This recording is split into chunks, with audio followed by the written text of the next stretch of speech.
शिव पुराण विधेश्वर संहिता पहला अध्याय। प्रयाग में मुनियों का तुरंत पापनाश करने वाले साधन के विषय में प्रश्न।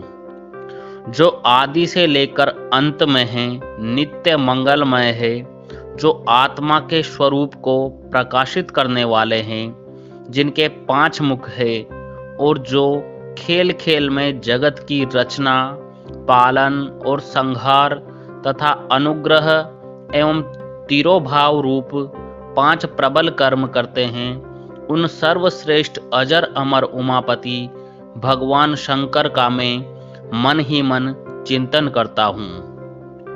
व्यास जी कहते हैं, धर्म का महान क्षेत्र जहाँ गंगा यमुना का संगम है, उस पुण्यमयी प्रयाग जो ब्रह्मलोक का मार्ग है, वहाँ एक बार महातेजस्वी महाभाग महात्मा मुनियों ने विशाल यज्ञ का आयोजन किया। उस ज्ञान यज्ञ का समाचार सुनकर पौराणिक शिरोमणि व्यास जी के शिष्य सूत जी वहां मुनियों के दर्शन के लिए आए। सूत जी का सभी मुनियों ने विधिवत स्वागत व सत्कार किया तथा उनकी स्तुति करते हुए हाथ जोड़कर उनसे कहा, हे सर्वज्ञ विद्वान रोमहर्षण जी, आप बड़े भाग्यशाली हैं। आपने स्वयं व्यास जी के मुख से पुराण विद्या प्राप्त की है। आप आश्चर्य स्वरूप कथाओं का भंडार है। आप भूत भविष्य और वर्तमान के ज्ञाता है। हमारा सौभाग्य है कि आपके दर्शन हुए। आपका यहाँ आना निरर्थक नहीं हो सकता। आप कल्याणकारी है।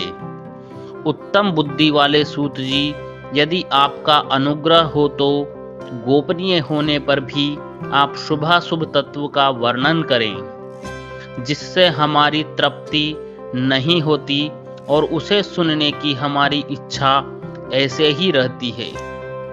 कृपा कर उस विषय का वर्णन करें। घोर कलयुग आने पर मनुष्य पुण्य कर्म से दूर होकर दुराचार में फंस जाएंगे, दूसरों की बुराई करेंगे, पराई स्त्रियों के प्रति आसक्त होंगे, हिंसा करेंगे, मूर्ख, नास्तिक और पशुबुद्धि हो जाएंगे। सूत जी, कलयुग में वेद प्रतिपादित वर्ण आश्रम व्यवस्था नष्ट हो जाएगी। प्रत्येक वर्ण और आश्रम में रहने वाले अपने अपने धर्मों के आचरण का परित्याग कर विपरीत आचरण करने में सुख प्राप्त करेंगे। इस सामाजिक वर्ण संकरता से लोगों का पतन होगा, परिवार टूट जाएंगे, समाज बिखर जाएगा, प्राकृतिक आपदाओं से जगह जगह लोगों की मृत्यु होगी, धन का क्षय होगा, स्वार्थ और लोभ की प्रवृत्ति बढ़ जाएगी, ब्राह्मण लोभी हो जाएंगे और वेद बेचकर धन प्राप्त करेंगे, मद से मोहित होकर दूसरों को ठगेंगे, पूजा पाठ नहीं करेंगे और ब्रह्म ज्ञान से शून्य होंगे। क्षत्रिय अपने धर्म को त्याग कर कुसंगी, पापी और व्यभिचारी हो जाएंगे। शौर्य से रहित हो वे शूद्रों जैसा व्यवहार करेंगे और काम के अधीन हो जाएंगे। वैश्य धर्म से विमुख हो संस्कार भ्रष्ट होकर कुमार्गी, धनोपार्जन परायण होकर नापतोल में ध्यान लगाएंगे। शूद्र अपना धर्म कर्म छोड़कर अच्छी वेशभूषा से सुशोभित हो व्यर्थ घूमेंगे। वे कुटिल और ईर्ष्यालु होकर अपने धर्म के प्रतिकूल हो जाएंगे। कुकर्मी और वाद विवाद करने वाले होंगे। वे स्वयं को कुलीन मानकर सभी धर्मों और वर्णों में विवाह करेंगे। स्त्रियां सदाचार से विमुख हो जाएंगी। वे अपने पति का अपमान करेंगी और सास ससुर से लड़ेंगी, मलिन भोजन करेंगी। उनका शील स्वभाव बहुत बुरा होगा। सूत जी, इस तरह जिनकी बुद्धि नष्ट हो गई है और जिन्होंने अपने धर्म का त्याग कर दिया है, ऐसे लोग लोक परलोक में उत्तम गति कैसे प्राप्त करेंगे? इस चिंता से हम सभी व्याकुल हैं। परोपकार के समान कोई धर्म नहीं है।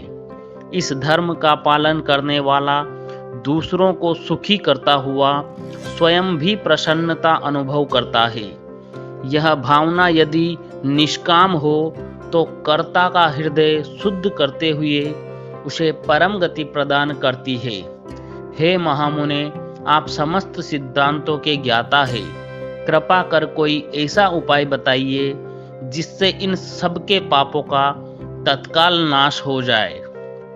व्यास जी कहते हैं, उन श्रेष्ठ मुनियों की यह बात सुनकर सूत जी मन ही मन परम श्रेष्ठ भगवान शंकर का स्मरण करके उनसे इस प्रकार बोले। पहला अध्याय यहीं समाप्त होता है। दूसरा अध्याय सुनने के लिए चैनल को सब्सक्राइब करना ना भूलें। धन्यवाद। ओम नमः शिवाय।